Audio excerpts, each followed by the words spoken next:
Okay, the next section talks about regression. And when we talk about regression, it really just talks about a specific mathematical model, an equation that models your situation. And so we have, you know, that line that I was kind of drawing earlier? We're going to have a formal line. There's a lot of different ways you can draw that line, but really there's only one line that would best fit the data, and that is called a regression line. So also there's another thing that when you punch the stuff in your calculator, there's a reg EQ, right? That's the regression line or regression equation, it's called. All right. So just like the last section, there's going to be some funky formulas that we won't have to know or memorize or remember. But just know that they exist, and we're thankful for our calculators. So the basic concept of regression is that there is an independent variable and a dependent variable. I don't know, in a paragraph like this, it might be hard to understand. So I don't know if you want to use a table or a graph. I'll use a graph, or you can use a table too. But this is called the independent variable, and this is called a dependent variable. Y is dependent because it depends on x, the x values that come in. So that is the term that we use in mathematics from algebra. But now, in terms of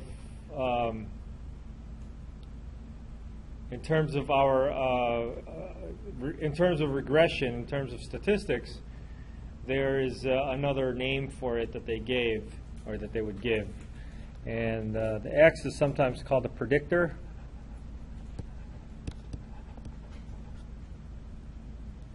And then the y is the response.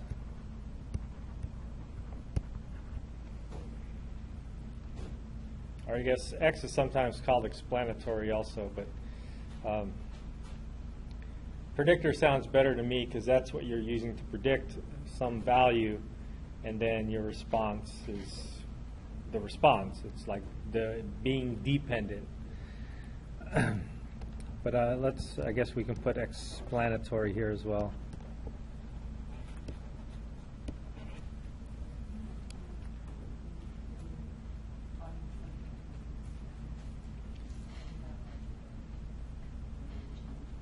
Yeah, it's the one you're changing, right? And that's the independent variables. I can move this around to see how the dependent variable will change, or how it'll respond back. So these are names. So I think it would be good if we focus on the predictor versus the response, or the explanatory and response.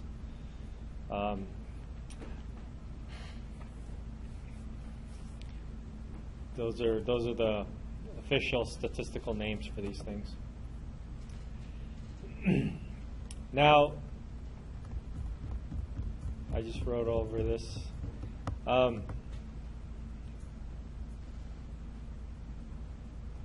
Yeah, let's skip over that for now.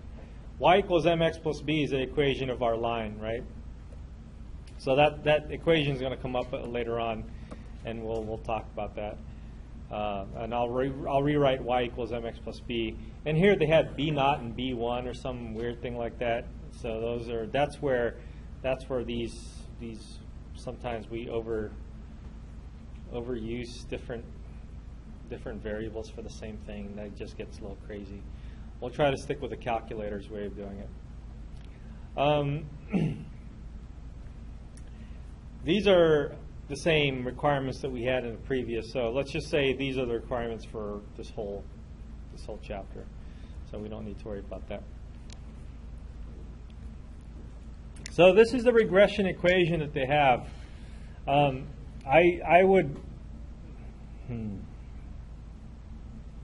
I ready to cross this all out? Yeah. So the general equation for the line is y equals mx plus b. We will keep the y hat business going on here because that's how we're going to define, that's how we're going to use our regression equation. That's how we're going to denote our regression equation. We'll denote our regression equation with y hat. And let me, I want to double check in my calculator before I write anything down. A plus bx is what they write in our calculator. So let's try to stick with that notation. Now, x is always going to be there because that's your explanatory variable. And y, now it's called y hat, is going to be there because that's your response variable. So let's make a note of that. This is your response variable, and this is your explanatory variable.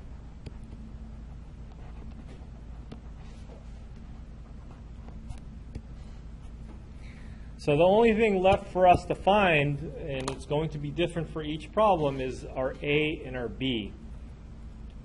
Now, unfortunately, there's a B here that's not the same B as the B that we're using in the y equals mx plus b. And unfortunately, they say B naught and B1 over here, which is different from A plus bx. So the thing to remember is that number next to the B is your slope. And the other number that doesn't have an x, I'm sorry, the number next to the x is your slope, and the other number that doesn't have a variable next to it is your y-intercept.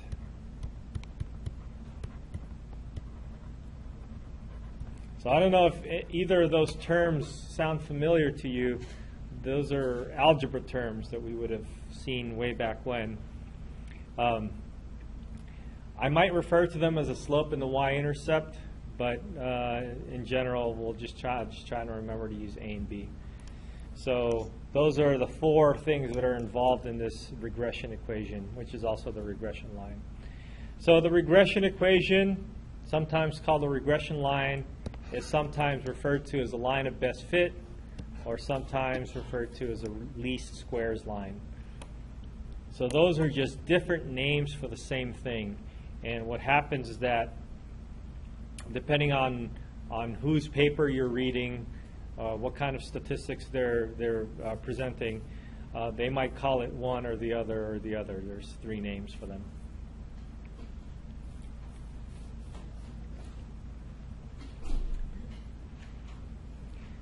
I think the least squares line is probably the most common, and to me it's the most different from the others. But it's called least squares because this is based on some calculus where they found areas of squares and stuff like that. And we'll not worry about that for now. Ever, I mean. So I don't know if you also remember from your calculator,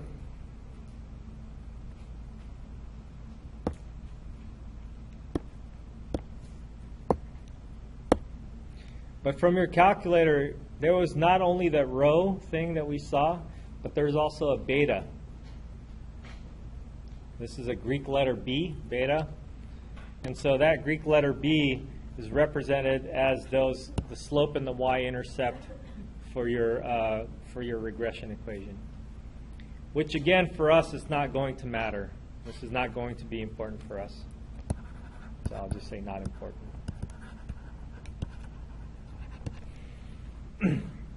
Because our focus will be on the rho. Focus will be on the correlation coefficient. The slope and y-intercept that we're going to get here will just help us create our line, but we're not going to do any formal testing on that. And so here they're defining a population parameter for your slope and y-intercept. And so, like I said, we're not going to deal with that, so let's not worry about this.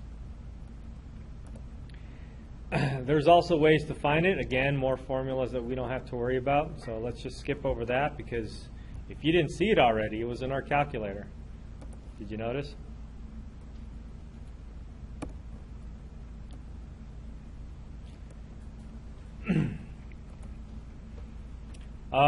One more thing about the slope and the y-intercept. It's best to round them off to 3 decimal places or 3 significant digits.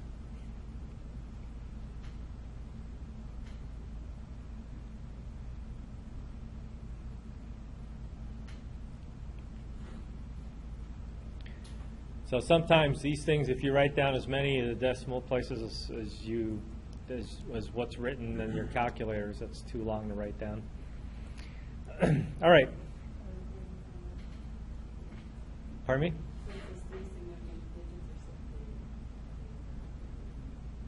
No.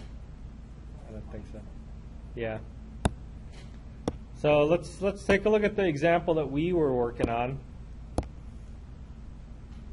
and just add on to this.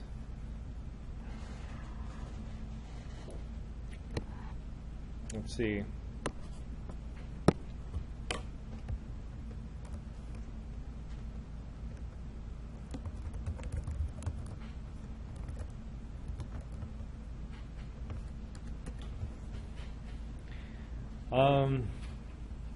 I'm going to copy some stuff here.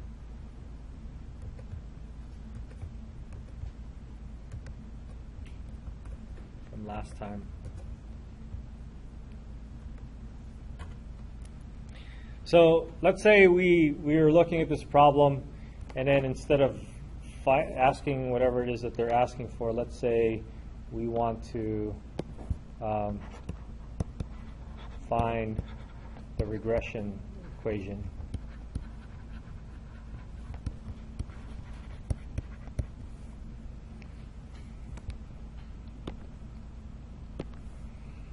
So your regression equation, let's see if I can, probably want to highlight it. The regression equation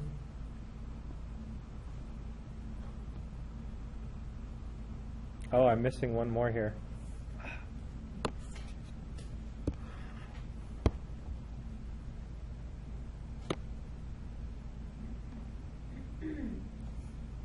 Okay, now what?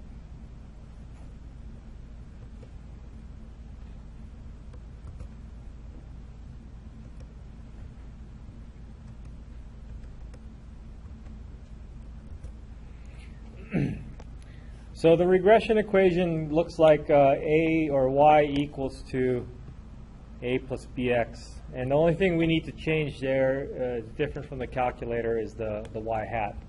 So when we write our regression equation, we'll say y hat. And that's equal to a plus bx.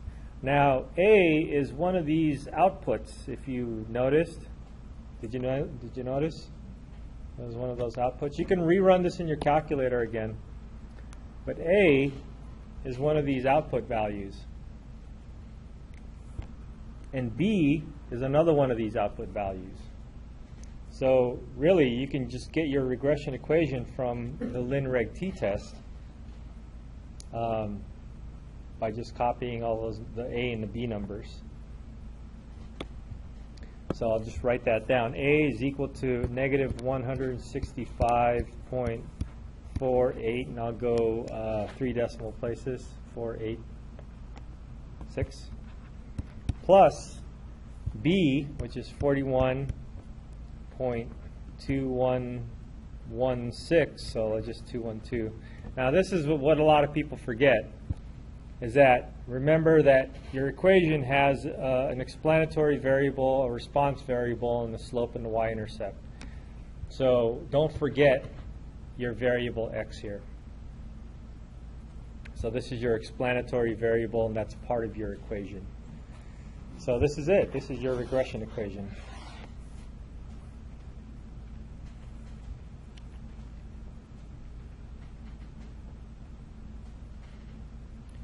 The other neat thing about this, a couple of other neat things about this, is that if you take your calculator out, and you didn't change anything, right? You're going along and running with what I was doing with with the regression equation. If you hit y equals 2, just y equals 2, your whole regression equation is actually there.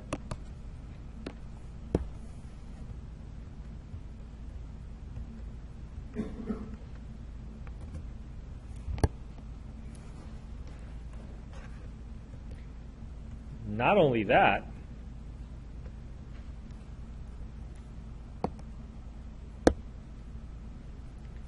but if you go back to your calculator and hit zoom and zoom stat, you know how you hit zoom and zoom stat and then you've got the scatter plot? But now you have something in your y1. So if you hit zoom and zoom stat, not only will you get your scatter plot, but you would also get your equation of the line. And you can see that that looks like a line that actually fits the data. So that is exactly the line of best fit.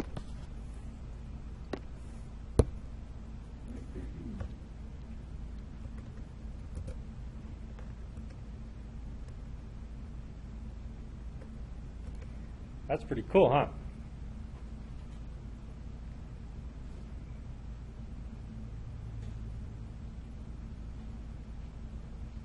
So there's a little bit more here, and we'll come back to this problem. So far we've addressed the finding the linear equation business. Now what we can do is we can use that linear equation. I mean, why would anybody want a linear equation anyways, right? The whole reason for coming up with this linear equation is to use this as a model for predicting other values. The whole idea in mathematics being applied to something and learning all these equations is to use these equations to model a real-life situation. So let's see if we can go back to the PowerPoint presentation and have the presentation talk about the modeling business, or what we would call predicting.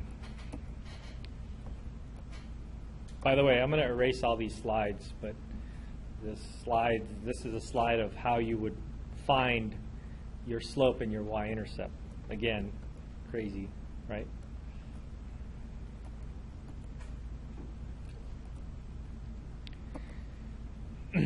So, the whole reason for using the regression equation is to use that equation to predict values. So, what was the x value called? It was called the independent variable. What are the other two names for it? What? Predictor and explanatory. So the explanatory one, I think it's used a little bit more often, but the predictor one makes a little bit more sense for us in this section, because what we're going to do is we're going to use the x value to help us predict y values. So that's why it's called a predictor. So in predicting values of y based on some given value of x, we have to make sure that we follow some certain rules. The first rule is that you can only use the regression equation if you have linear correlation. So the statement here is kind of like the converse of what I just said. If you don't have linear correlation, then your best predicted value is y bar, the mean of the y values.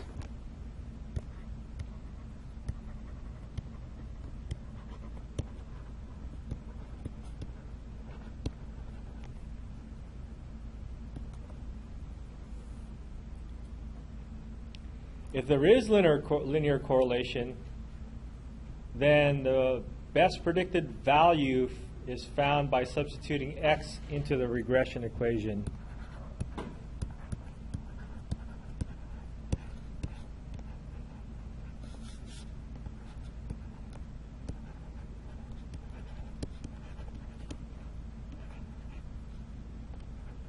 So the other reason why it's called a predictor variable is because you're going to use that x value, put whatever it is that you want to predict into there, and then you're going to come out with a y value.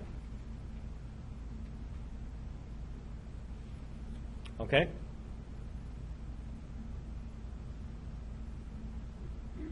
So I think there's an associated flow chart with this, but this is the basic rules. The first thing that usually they would ask you is to find out if there's correlation. So you do a hypothesis test and you figure that out.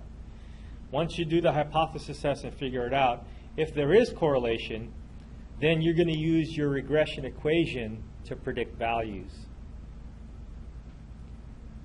Now, if you do the hypothesis test and you found that there's no correlation, then if they're asking you to predict something, then your best predicted value is y bar, the mean, because you have no idea. You can't use the regression line to make predictions because there's no correlation. There's no correlation, it means we don't know. So the best guess would be the mean, the average of all the y values.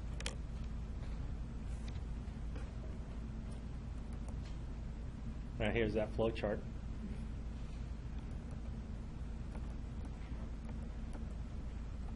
So let's, I'm going to skip over this example because we kind of got started with our own example. So let's go back to our own example. And so this is new questions that I'm coming up with here. So question number 2. Now remember this situation, right? This situation is based on a satellite camera taking pictures of seals and then going and looking at the pictures and finding out the overhead width, the width of the seals that we're looking at, and then matching that up with their weights. And we found that there was correlation, right? So let's see. Find the best predicted weight of a seal whose overhead width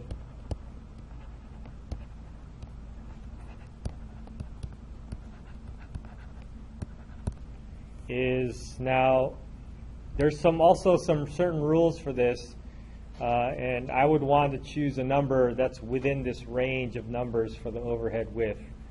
I don't want to go outside of that. So I'm going to pick 8 centimeters.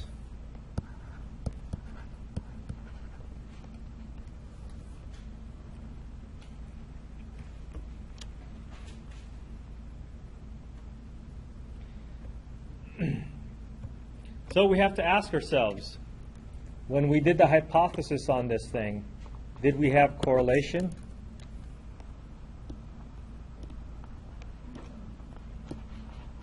Was there correlation?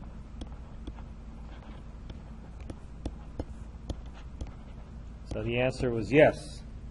So because there is correlation, we get to use the regression line. And we can do this by hand.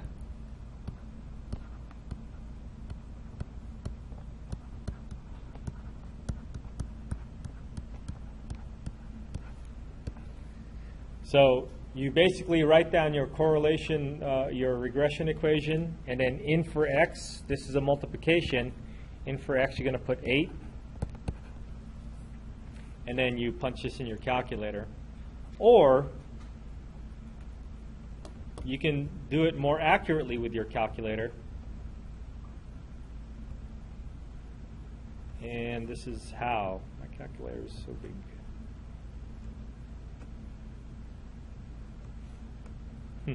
Doesn't want to get smaller. So what you can do is you can go back to your home screen. So I'll show you 2 ways to do it. Go back to your home screen. I press second function and quit to go back to my home screen. Let me just clear everything out.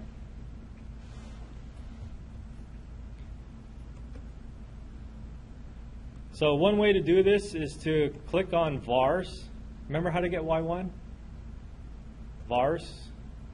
Y-vars, function, and y1. Now the calculator knows that this is a function, so if you put parentheses around following it, it knows that it's going to do the function evaluation. So 8 is what I want to put in for x, right? So if I put y1 parentheses 8 and close parentheses and hit enter, it's going to give me the y hat value that I would get.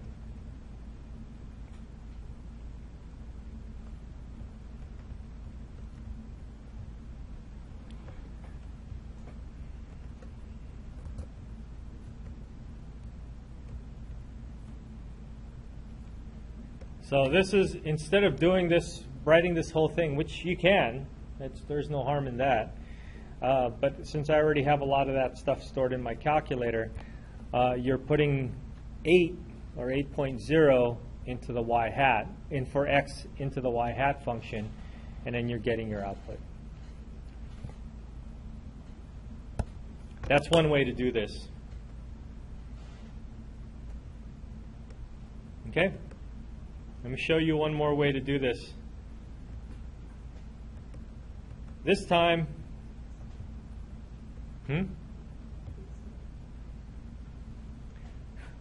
this time I'm going to use the graph. So I'm just going to hit graph because it has the same window already. So go ahead and hit graph. Now hit trace.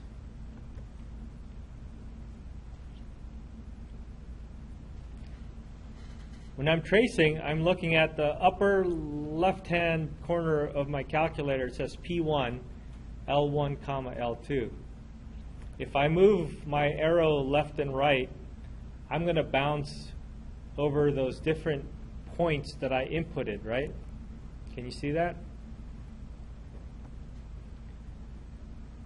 So my X and Y values down here are changing according to what's blinking in my screen.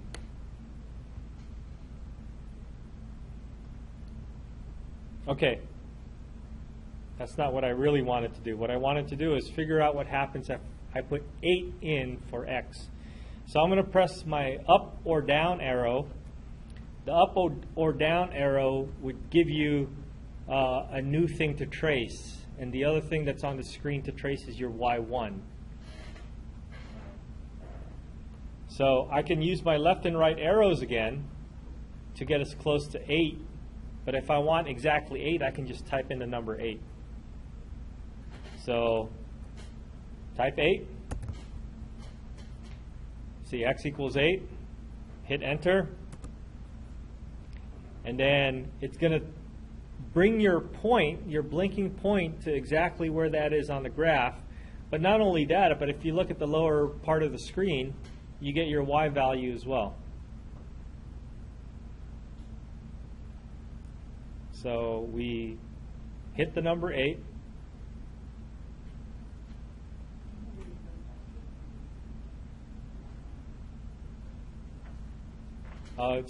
Did you hit trace?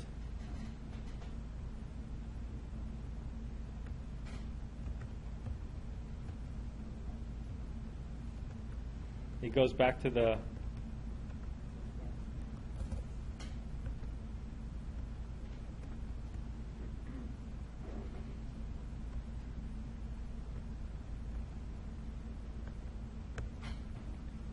So if you hit trace, this is what you have. Something like that. Now you have to press up, and then up on the top of your screen now you should have a y1 equals the negative 165. Now type in the number 8. Enter. All right.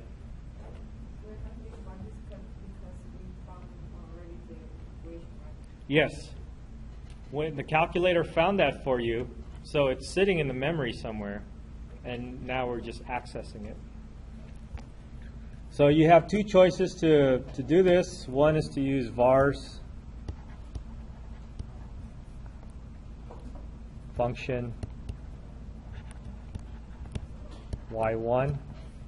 Those are the steps to get to that. and then parentheses, and then 8, close parentheses. The other one is to use trace, and this is provided that you've actually graphed it already. So trace, and then the up arrow would bring you to one of the, I should draw an arrow up, right?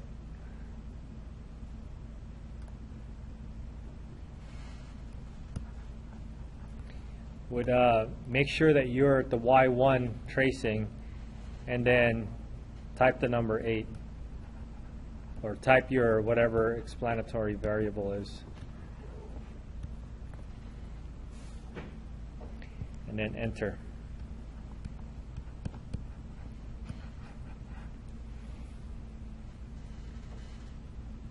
So the best predicted value, if you saw a picture of a seal that was 8 centimeters long or wide, then you can say that the weight would be 164.207.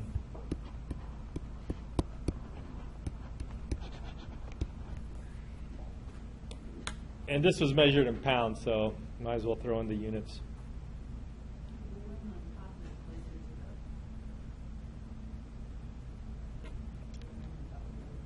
Say it again.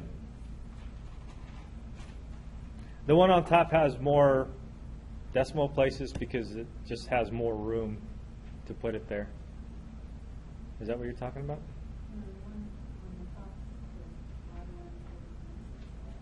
Oh, that's the whole regression line. That's the whole equation. This is your reg EQ.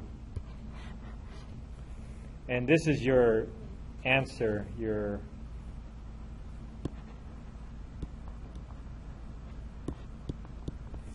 so you took that negative 165.486 plus 41.212 times 8, and then if you had done that in your calculator, we would have gotten the same answers. Okay?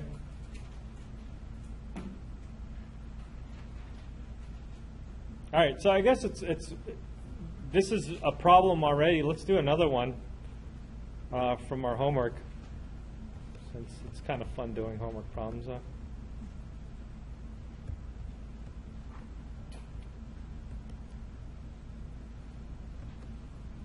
So we're in section 10.3. Is this a seal problem? No, it's a different problem. This is the geyser.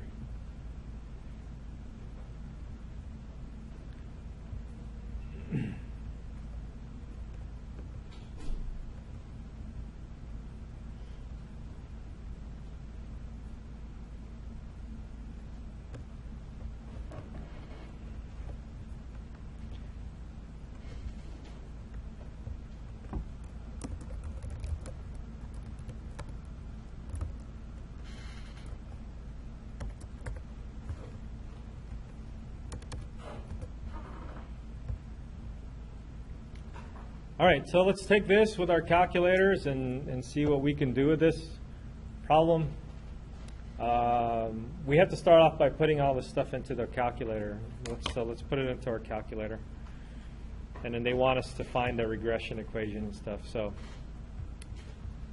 one thing that you have to remember is when you are putting the stuff in your calculators, you just have to make sure that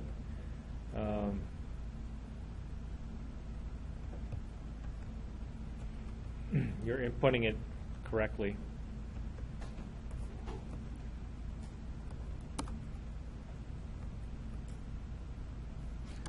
So let's clear everything out.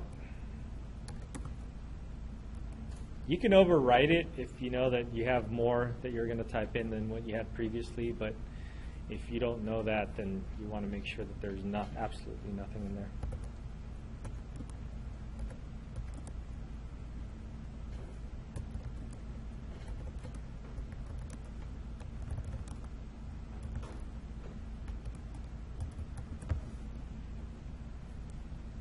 So it looks like we have an n of 8.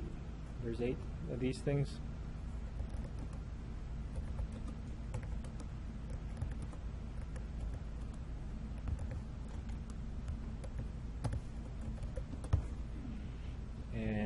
Again, make sure that you're at the same size. So I know there's 8 of them. They look like they're matching up. And just one more pass. I'm going to scroll up to make sure I got the right numbers.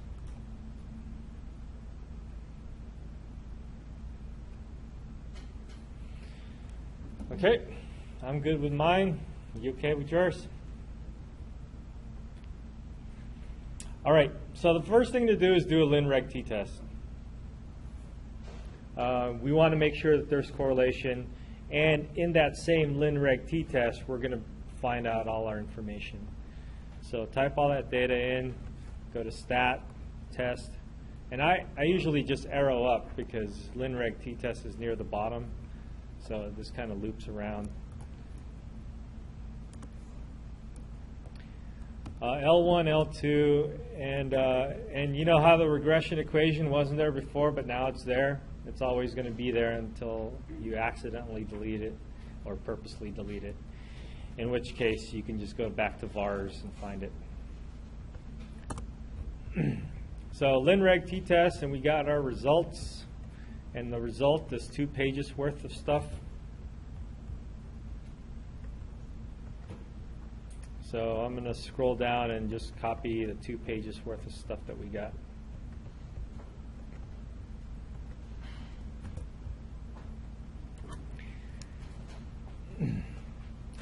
All right, the first thing they ask for is the regression equation, right? So you can pull the regression equation from here, but remember to write down the appropriate symbols. So regression equation,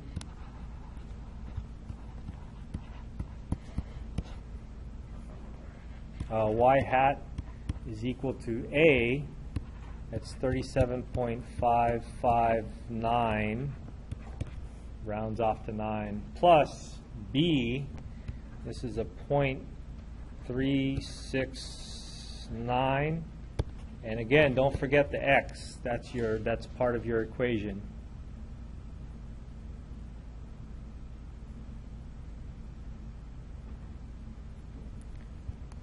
That's the first question.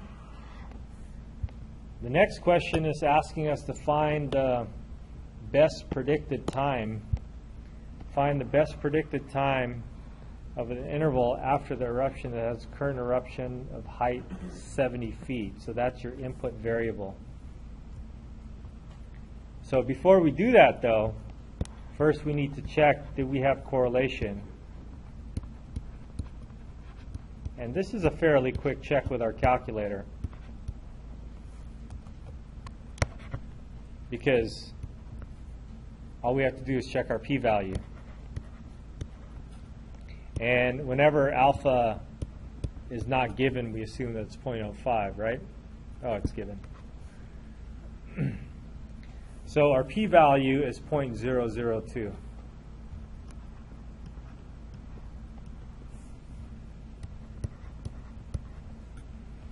So we kind of are doing the hypothesis test right here, right?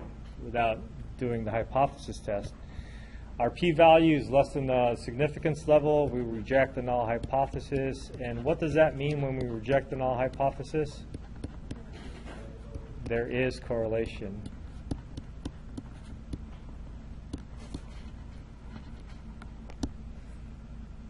And when we're predicting,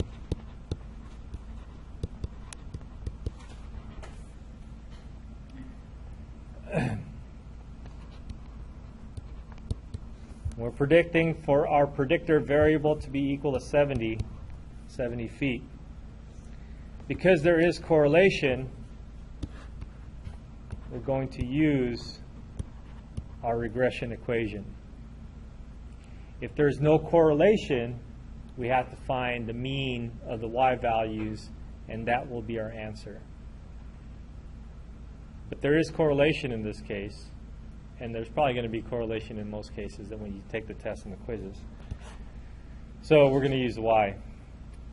So there's 3 different ways to do this, right? One way is to literally just put 70 in for x and then just type that in your calculator. And then the other 2 ways I showed you before.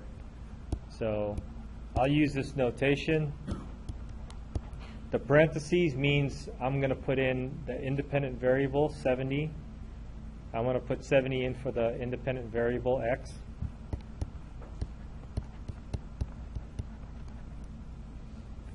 .559 plus 0.369 times 70. And then I can just type that into my calculator. Or if you prefer to use the other two methods, go ahead and do that. Why don't you guys use the other two methods? Either one. I'm going to type this in my calculator tediously and hope that I don't make a mistake. So this is, by typing in your calculator by hand like this, I think there's a little bit of room for error. So I would use one of the other two methods that I showed you.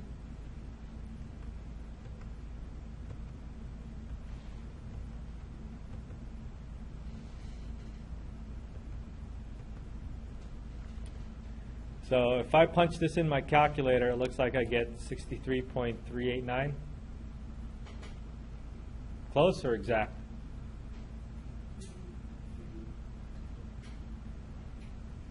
Maybe I should have, maybe I'll do both.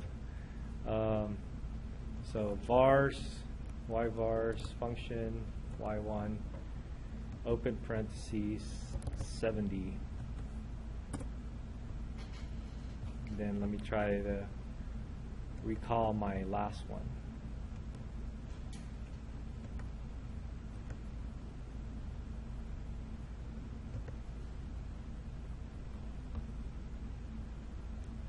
Three, 8, 4, and 389.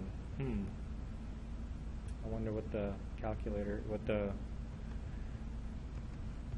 your homework is going to say.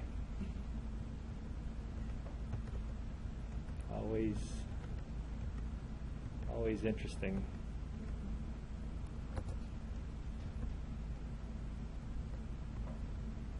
Oops, got small. There you go. All right. Let's go to our homework and. Yeah, well, that's the thing is that they ask you to round to here. They 2 decimal places. So the first one is a 37.56 if I'm rounding off to 2 decimal places, and 0.37.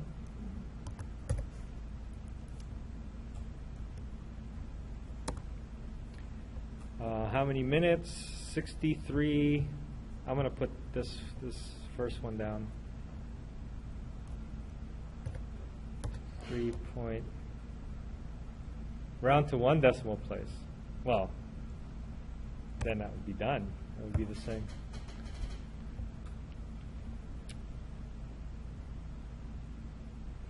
I wonder why they asked you to round this to 2 decimal places when they said 3 significant digits. Yeah. I'll just keep an eye on that stuff, I guess. All right. Any questions about regression equations using the line? I'd be curious to see if there's one where you can't use a regression equation.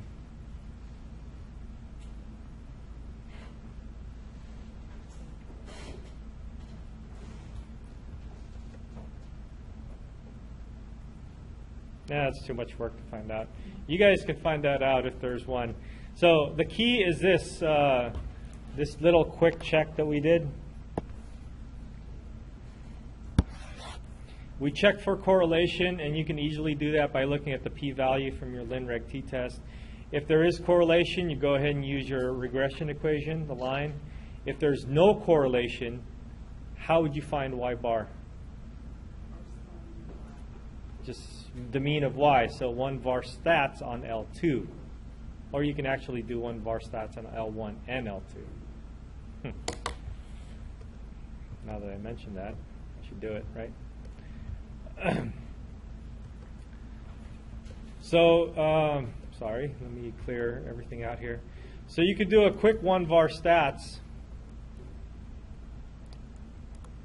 And then you can just type in L2, or you can actually type in L1, comma L2. And this is, the calculator is going to know that there's two things that you're dealing with. And if you scroll down, oops, I'm sorry, it's 2 var stats. Calc 2 var stats, L1 and L2.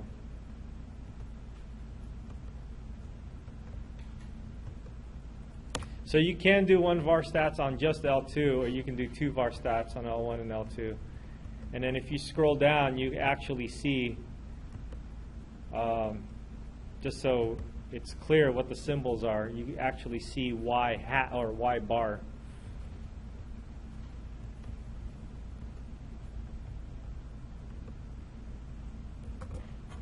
I'll put a note here.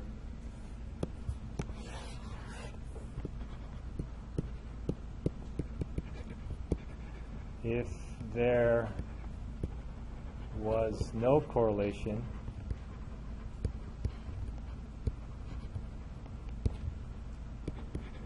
then the best predicted value for any x, not just the 70 or whatever it is that they throw at you, will be, there's no comma there, any value, right?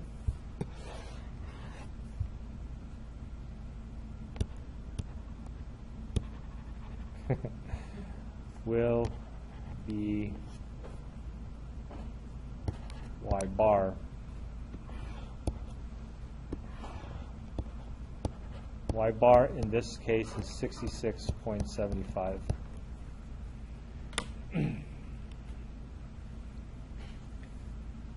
So this is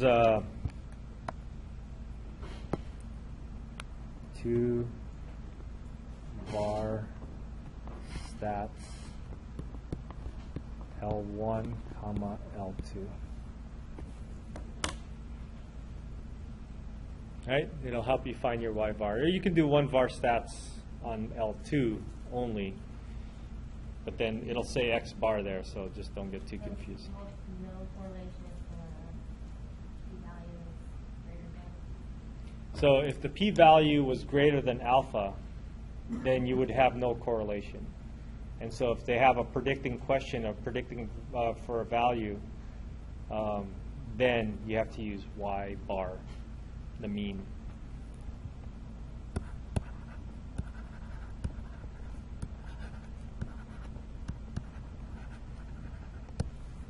If it's less than or equal to? Yeah, equal to.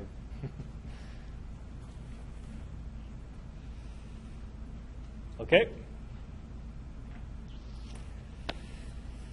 All right. So the last section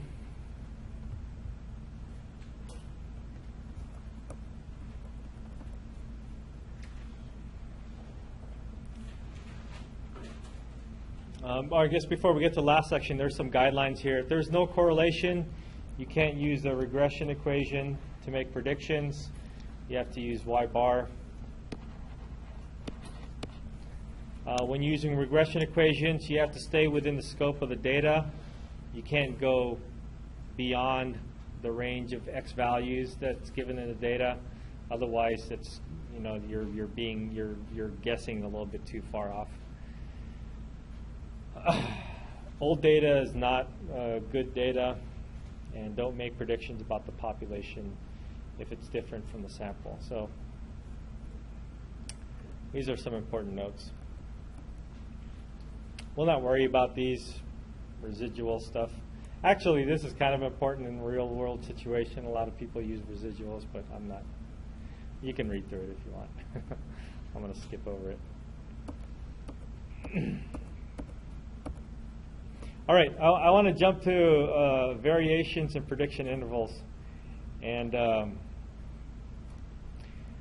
there's a there's a big formula for the prediction interval. It's kind of like a confidence interval, but it's a prediction interval for a smaller prediction.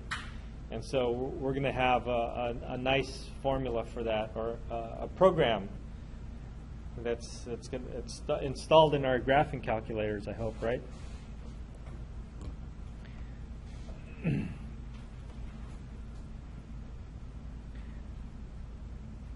All right, there's a handful of definitions that are important for us in terms of defining a few things.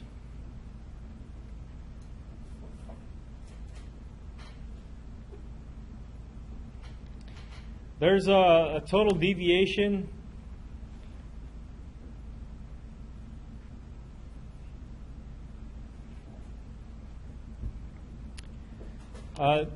Deviation is the amount that an x value has a y value away from the mean.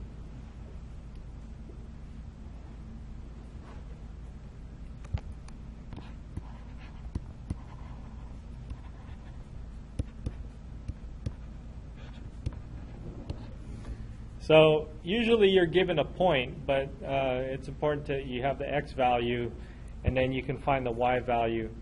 So there are going to be three different variables that we're going to look at here. Aside from the x value, there is going to be a corresponding y value. The corresponding y value is from the data. And then there's going to be a corresponding y hat value, which is from your regression equation. And then there's going to be a corresponding y bar value, which is the mean.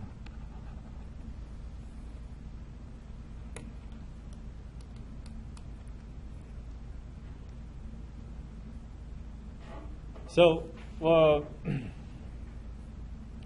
total deviation for a specific x value measures the corresponding y value from the data, and the difference between that and the mean of the y values. So that's total deviation. So there's three numbers here, and so there's going to be three different values that we're going to look at. The total deviation, there's what we're going to call the explained deviation. The explained deviation is going to be the difference between the y value that you get when you put the x into the regression equation. So that's y hat. This is from the regression equation. And y bar, the mean. So we're looking at the difference or the distance between those two. And then the last thing is going to be the difference between the regression equation and the data point. So that's called the unexplained. So this is the explained deviation, and the unexplained deviation is going to be the difference between the data point and the line.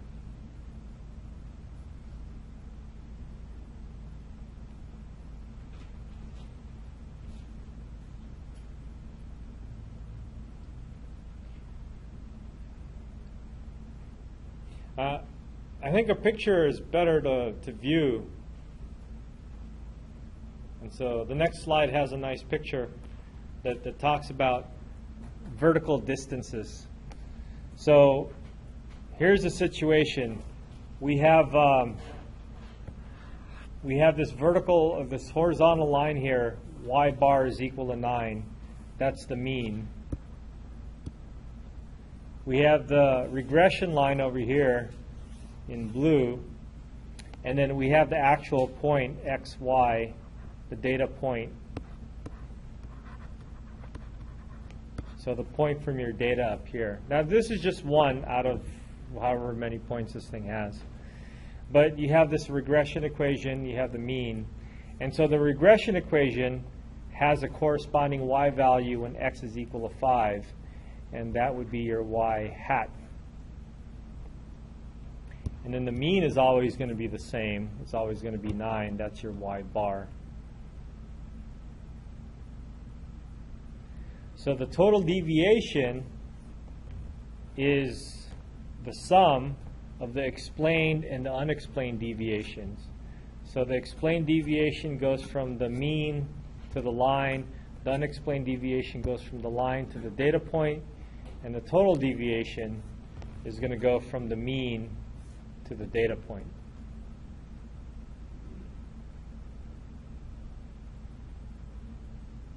So I think this is going to come up in the next slide, but you can say the explained plus the unexplained equals total, and the explained here is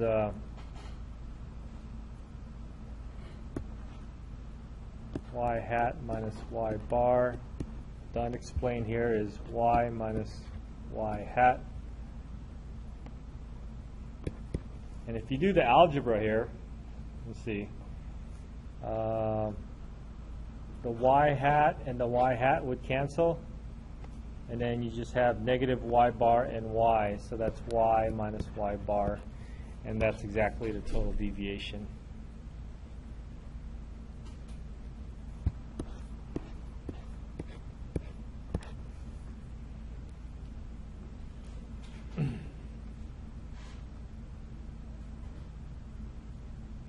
So for us to be able to do a problem like this, they need to specify what the actual x value is that we're looking at. And then from there, we identify the 3 different y's that we have, and then we do the calculations. So that's a deviation. Now, there's this thing called a variation that collects all of them. So this is the equation that I wrote up. It's a little bit different. But they write this up like this because right below it, they're going to talk about variation. So this is deviation is just for 1 point. Variation, you're going to add up a whole bunch of them.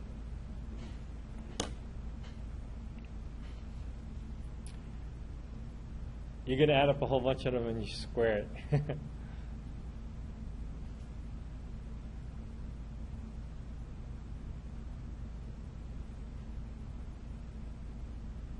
So I don't know if there's a program written for this.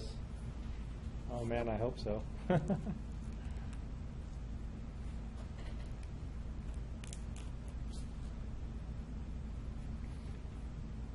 don't think my calculator on the computer has that program.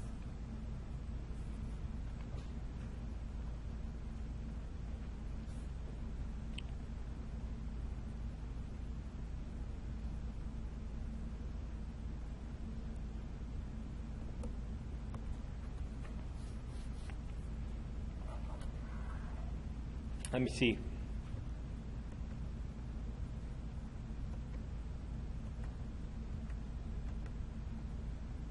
Program. This is all I have. Best fit, chi-squared, inverse chi-squared, and prop test SDV. No, that's all I have. Does it say anything about variation or something in your programs?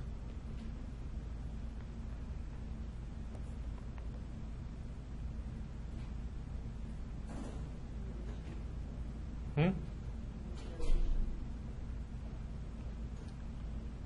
has variation.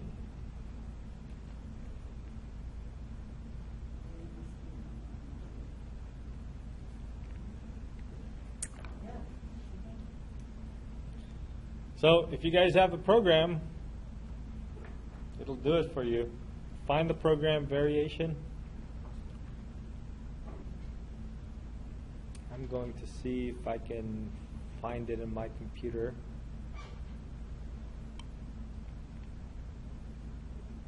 Can I find it? Load file? Maybe.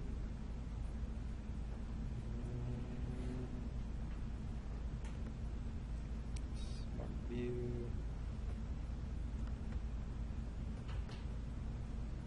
Nope. Yeah, I don't think I have it.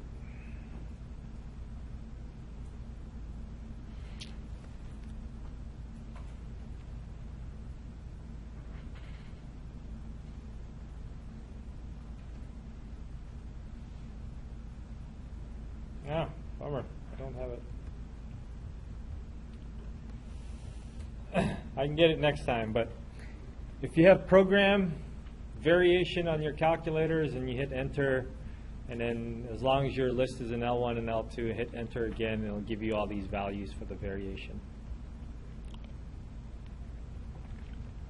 So let's see.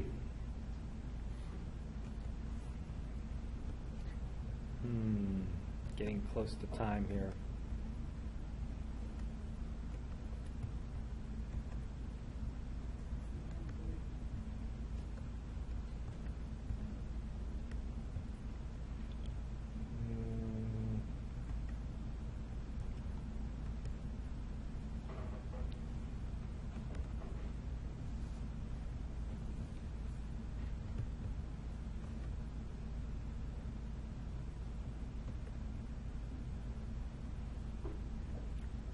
The explained variation.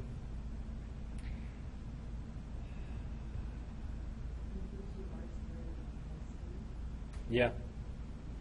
Those are good numbers that we'll talk about too.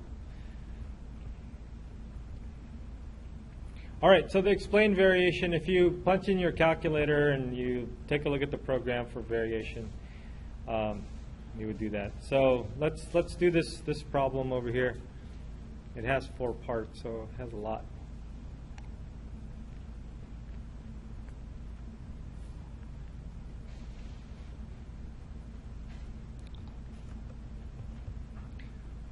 Sorry about that. Let me. Is this where you can put L1 and L2 and then L1 and L3 in L1 minus L2? No. That would be back in chapter 9.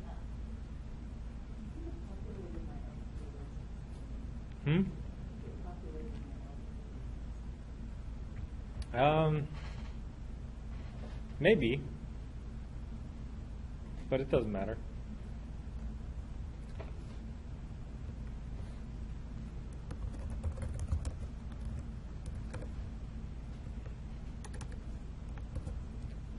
So let's see. Let's do this on a calculator. We need, what do we need? We need to put stuff in our list.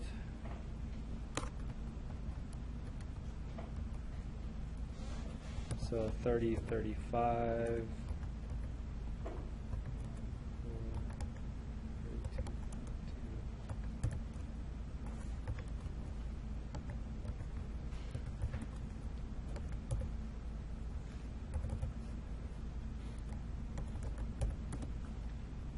So 8 numbers again.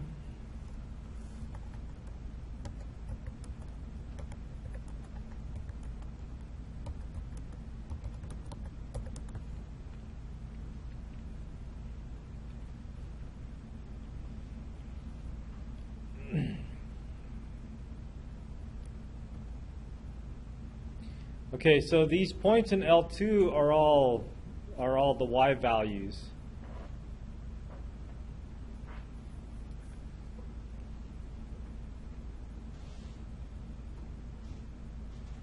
So were you able to do that thing? Did you guys try putting those values in? All right, so you do it your way, I'm going to do it my way. And the way I'm going to do it is I'm going to quickly run our linreg t-test.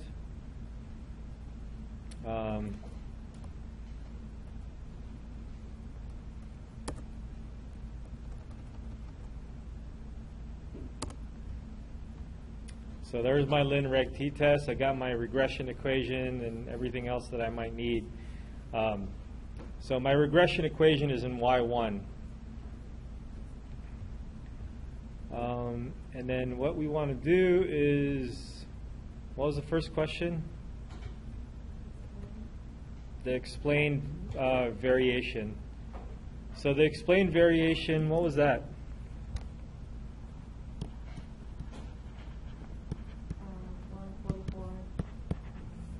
What's the formula for that? You remember? Y hat minus y bar.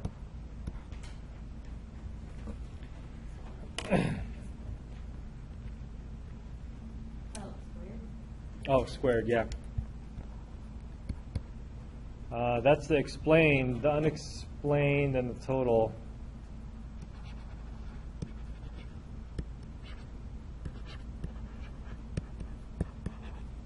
Is the y, I don't know, what is the y minus y hat squared? And you guys have values for that too, right? And then the total y minus y bar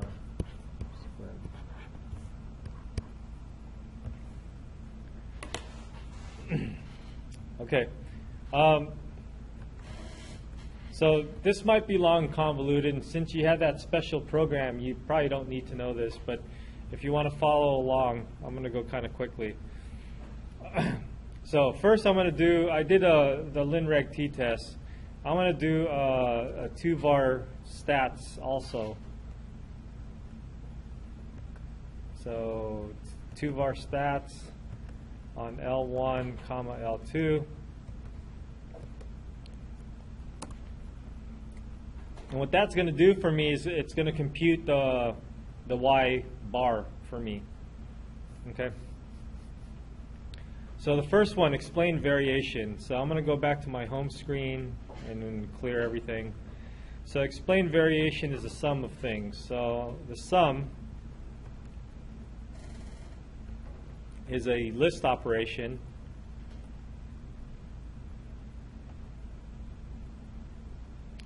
Where it's math and the number 5 sum. And then it's going to be y hat. Now my y hat is my linear, it's my regression equation, right?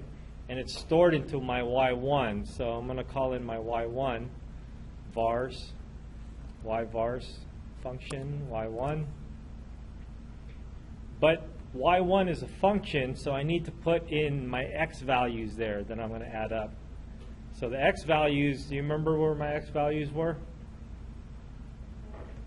They're all of them are in L1. Where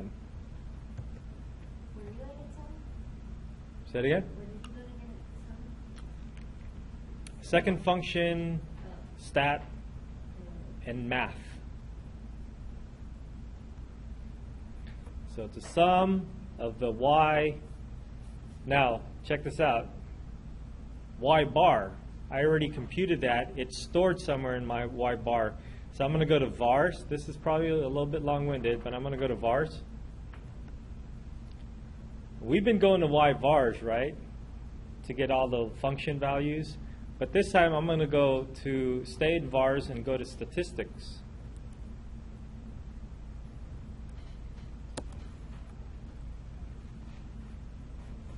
And I'm going to scroll down until I see y bar, which is number 5, the fifth one down. So that's kind of nice. By calculating the 2var stats, it has all that information for me. Oh.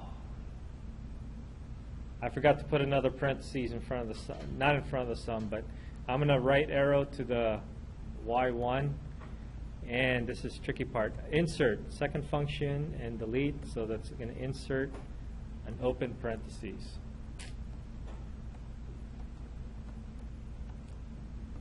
As if this wasn't hard enough already. I have to recuperate some mistakes here. Vars, y vars, function, and then y1. All right, you guys got, you didn't get this one, did you?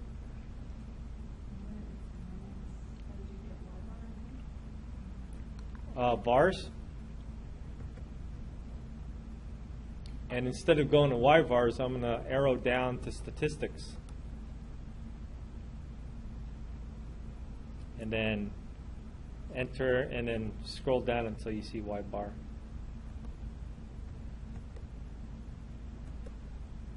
All right, does this look right? This doesn't look right now. This is what you guys got? No.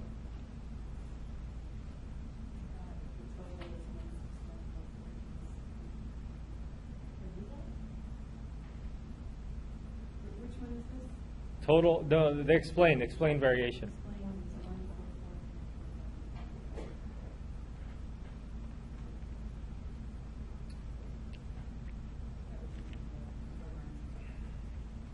I didn't put squared.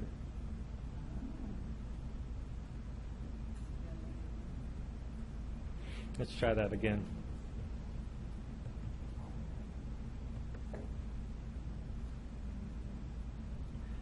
Squared. It's going to be even bigger. Oh, no, it's not. Oh, that one was close to 0.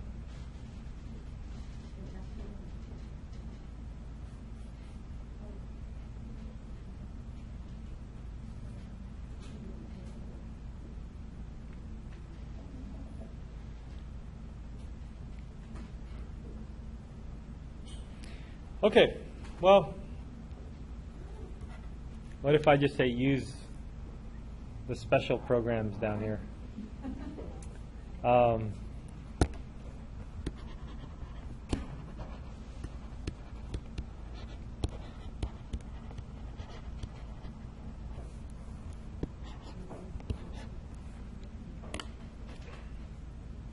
So what I'm going to do is I'm going to make a quick video of this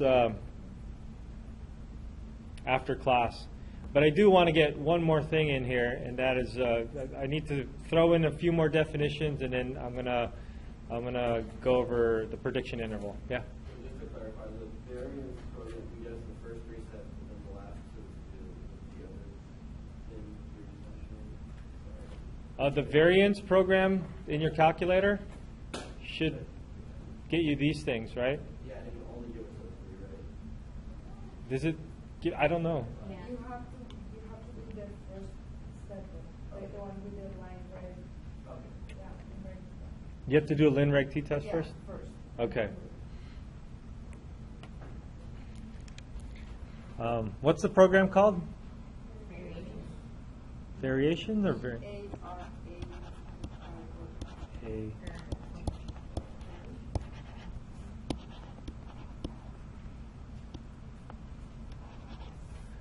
And then what do you do first? You have to do the Lin-Reg t-test? No, I did it. It just, when you press enter, it just says L1. Oh, it just has to be an L1, L2? I would do a Lin-Reg t-test in any of these things first, just in case. Okay. All right, the other thing I wanted to squeeze in is a prediction interval. So I'll talk about this variation stuff. There's a couple of more definitions. There's 2 more definitions. If you look at our Lin-Reg t-test, at the very end is the correlation coefficient R, and then right above it is R squared, and right above that is S, or SE. I think they call it S, but in the book they call it S sub E. Yeah? So after you press enter, once you get your explain variations and everything, if you press enter again, it gives you your R squared. So you have to press enter twice. Does it erase the explain and all the? Okay, so you want to write that down first before you press enter again. Okay, so that program, I'm going to try to get that program loaded before I do this, but I also want to be able to do this without the program. So anyways, the coefficient of determination is the R squared. So I may ask for that specifically, but R squared is literally just taking your correlation coefficient and you square it. But you don't even have to do that because it's one of the options in the Lin-Reg t-test. Lin-Reg t-test, the last 3 include the correlation coefficient, that's the very last one, include the coefficient of determination, which is this one, and then it also includes the standard error of estimate, which is S. All right, so this number is, I wish I had more time to talk about it, but this number is a number that is the proportion that's explained by the relationship, the linear relationship. So if you look at the explained variation, it's the linear regression line and the mean. And so this is the explained variation divided by the total variation. It's some sort of proportion. All right, in any case, it's just a number, and this is your definition. The next definition is the standard error of estimate. It's the S in your calculator.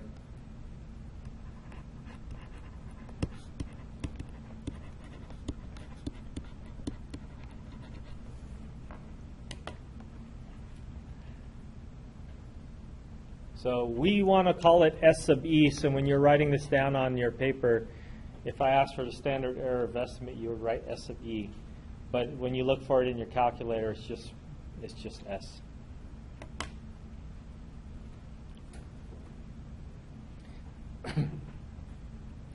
Okay, this is kind of equivalent to the standard deviation.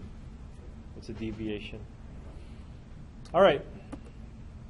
These are the formulas for it that we won't have to remember because our calculator is going to get it for us. So more stuff. Now the prediction interval is the last thing I want to be able to go over today, and the prediction interval requires us to know a handful of things, and then it uses a complicated formula. Now, unfortunately, our calculator doesn't have a built-in confidence interval for this, a prediction confidence interval. But fortunately, we have a calculator to do this. So remember that you're going to need to look for your T sub alpha over 2 in either the table or your calculator. This is your critical value. And you have to remember that your degrees of freedom is n minus 2 this time. Before, it's always been n minus 1. Now it's going to be n minus 2.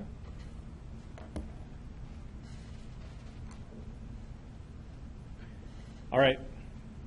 So for this prediction interval, you're given a specific x value. So let's see if we can do a quick one.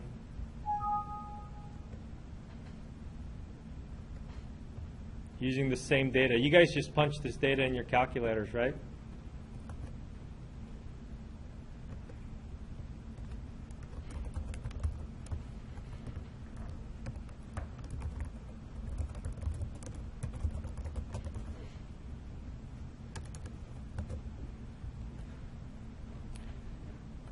So it's already in my calculator. And what we're going to do is go to program. Oh, first let's write down the problem. Prediction interval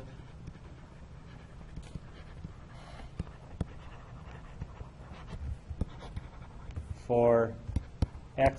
They have to give you an x value, and the x value should be between 24,000 and 38,000. So let's pick 3,000. So that has to be, this is a question that would be given to you. We need our critical value, T sub alpha over 2. And we can find that using our calculator. If you have a TI-83, is there an inverse T that they have? Okay, so you guys find that way. I'm going to use... if you have a TI-84, you can use the inverse T.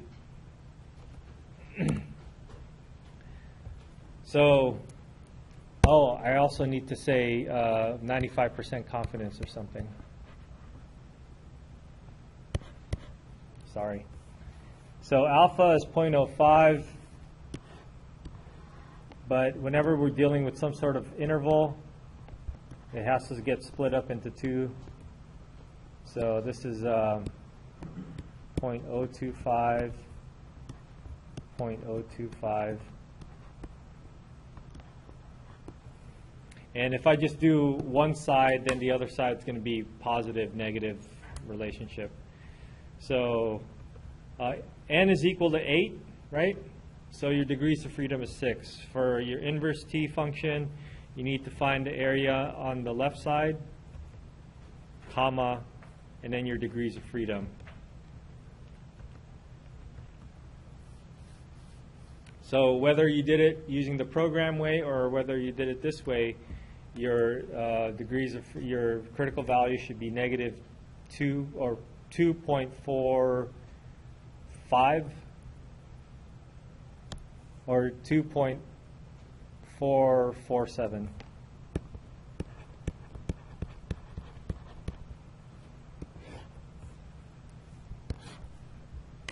All right. Now in our calculators, let's hit program. Pred int is your prediction interval program.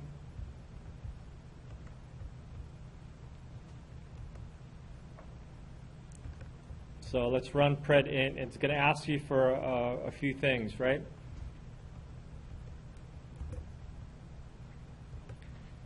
It's going to ask you for your t. So this is why we needed to find the critical t value first.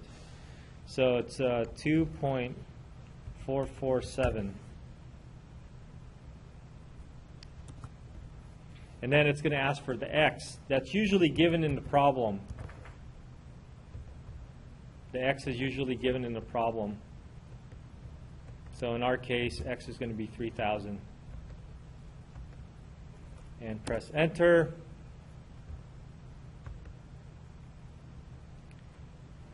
And then there's a little pause here. It actually gives you your S sub e, which we're not going to care of right now. It actually computes all that stuff in under the square root, which again we don't care about.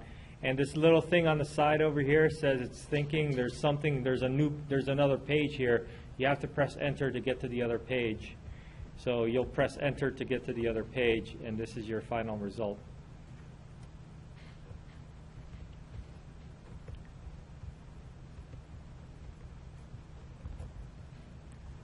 So in a confidence interval, you're looking for two numbers. And the two numbers are 25.36 and 35 point whatever. So your answer is going to look like this. 25.362 less than y hat less than 35.002.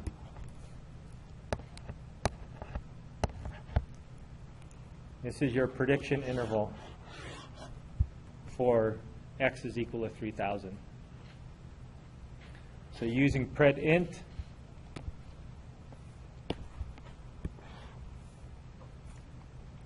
you put in your critical value